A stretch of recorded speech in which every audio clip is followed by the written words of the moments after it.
Allô?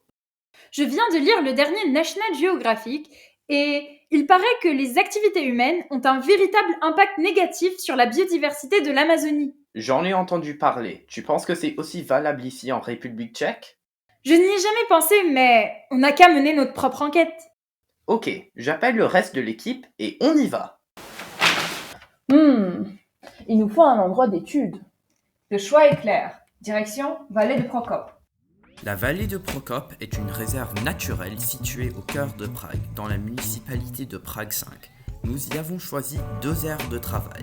La zone A, plus à l'écart des activités humaines, possède une petite rivière qui coule dans un lit naturel, entourée de verdure et caractérisée par un sol meuble et humide. La zone B, quant à elle, est un parc fréquenté situé à proximité d'une autoroute. Le lit de la rivière y est un canal étroit recouvert de béton avec un sol sablonneux et sec. L'extrait a raison. La zone A paraît plus riche en biodiversité que la zone B. Passons à l'action. D'abord, il était nécessaire de mesurer l'aire de travail de 702 mètres carrés à l'aide d'un grand mètre. Ensuite, nous avons posé un cerceau de 85 cm de diamètre à un endroit aléatoire dans la zone pour photographier tous les végétaux présents à l'intérieur. Puis, nous avons prélevé environ 10 cm d'épaisseur du sol dans une boîte à l'aide d'une pelle.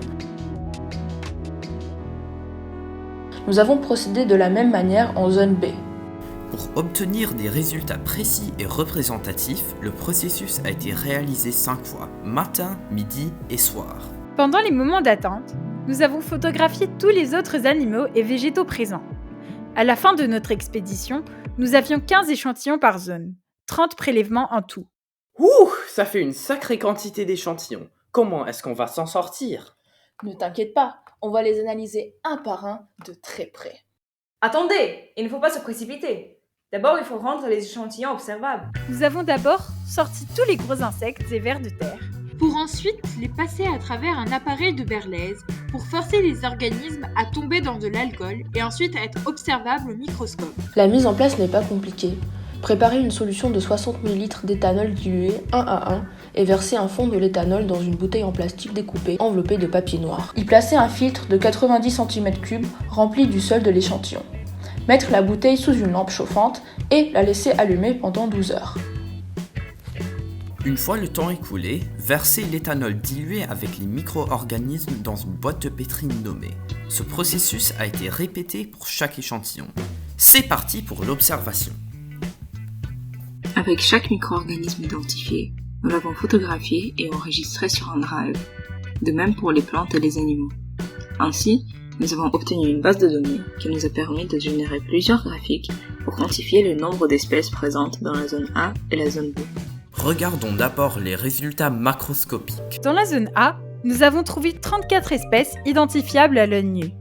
6 vertébrés, 11 invertébrés, 3 champignons, 11 herbacées et 3 arbres.